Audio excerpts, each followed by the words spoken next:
First of all congratulations. ఎలా చూస్తున్నారు ఈ ఈ ఈ గెలుపు? మీరు ఆ రోజు ఆర్టీవీలో కూడా మాట్లాడుతూ ఒకటే చెప్పారు మీ ఇంటి దగ్గర. ఖచ్చితంగా ఇక్కడ డోన్లో అసలు ప్రజలకి మమత తర్వాత అభివృద్ధి ఈ రెండింటి మీద కోట్లాంటి ఏదో చూపిస్తానో అన్నారు.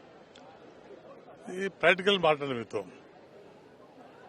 ఈ గత ప్రభుత్వంలో ప్రజల యొక్క భావనలు కానీ ప్రజల యొక్క ఆవేదన కానీ వాళ్ళ కష్టాలు కానీ తెలుసుకునే ప్రభుత్వం అది. మూర్ఖంగా ప్రవర్తించే ప్రభుత్వం అది. అధికారంతో ప్రజలను భయపడించి అన్ని రంగాలు ఇబ్బంది పడ్డా కాబట్టి ఈరోజు దానంగా ఓడిపోయింది అది.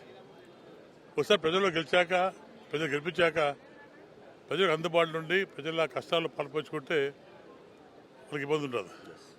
ఈ ముఖ్యమంత్రి కానీ ఇక్కడ మంత్రులు కానివ్వండి ఆ పరిస్థితులు లేరు. నేను డోన్లో ప్రాక్టికల్ చూశాను. నా జీవితంలో ఫస్ట్ టైం అలా బాధ చూడలేదు. అన్ని వర్గాల్లో అన్ని కులాల్లో ఒక భయంతో కనపడదు నాకు.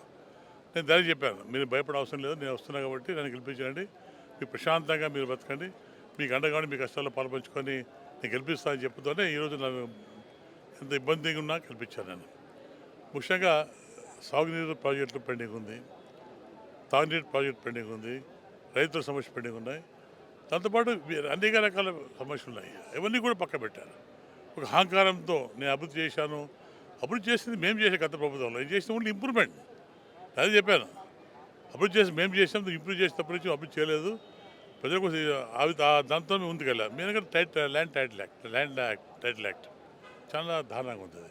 ఇవన్నీ కూడా మా పార్టీకి ప్రెస్ పడేది. నమ్మకం మా మీద ఉంది, తెలుగుదేశం పార్టీ మీద ఉంది, కోట్ల ఉంది కాబట్టి తప్పకుండా మా సంగతి వాళ్ళకి తెలుసు. ఒకసారి మేము మాట ఇచ్చాక చేస్తా తెలుసు కాబట్టి ఫస్ట్ ప్రయారిటీ గుండెల ప్రాజెక్ట్ కంప్లీట్ చేసుకోవాలి మేము. అది మా రైతుల సమస్య. అది ముఖ్యమంత్రి గారు దాని మీద సంతకం పెట్టబోతున్నారని వార్తలు వస్తున్నాయి. ఆ ఛాన్స్ ఏమన్నా ఉందా? లేదు, అది అంత ఈజీ కాదనేది దాన్ని డిస్కస్ చేస్తాం. అది చాలా డేంజరస్ సబ్జెక్ట్. అది మామూలుగా ప్రధానమంత్రికి సంబంధించిన యాక్ట్. అది దీన్ని సెంట్రల్ కింద డిఫరెంట్గా వాడుకుంటాడు. దాన్ని ఖచ్చితంగా దానివల్ల చాలా ఇబ్బంది పడుతున్నాయి రైతులకు. ఇది తరతరాలు వచ్చిన ఆస్తిని పోగొట్టే పరిస్థితి ఏర్పడింది కాబట్టి అటువంటి కార్యక్రమం చేయము. తప్పకుండా రైతులు కాపాడుతాం. యాక్టివ్గా అవసరమైతే మాడిఫై చేసి వాళ్ళ హక్కు వాళ్ళకు ఇచ్చే ప్రయత్నం చేస్తాం. తప్పకుండా మమ్మల్ని నమ్మరు కాబట్టి ఎట్టి పరిస్థితులు నష్టం చేసే పరిస్థితులు ఏం లేవు. తప్పకుండా డోన్కి మీరు చెప్పిన హామీలు ఏదైతే వాటర్ సమస్య ప్రధానంగా ఇప్పుడు ఎదుర్కొంటున్న సమస్య, వాటర్ సమస్య, అది ఏమన్నా ప్లాన్ చేస్తున్నారు?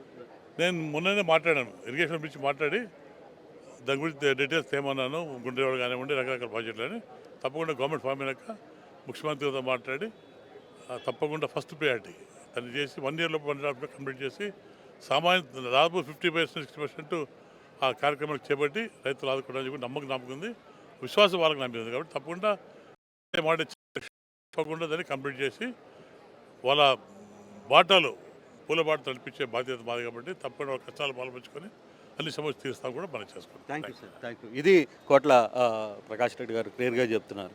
అయితే ఏదైతే డోన్కి నేను చెప్పానో అది ఖచ్చితంగా చేసి చెబుతాను. ప్రధానంగా వాటర్ సమస్యని నేను చాలా క్లియర్గా తీసుకుంటానని చెప్తున్న పరిస్థితి.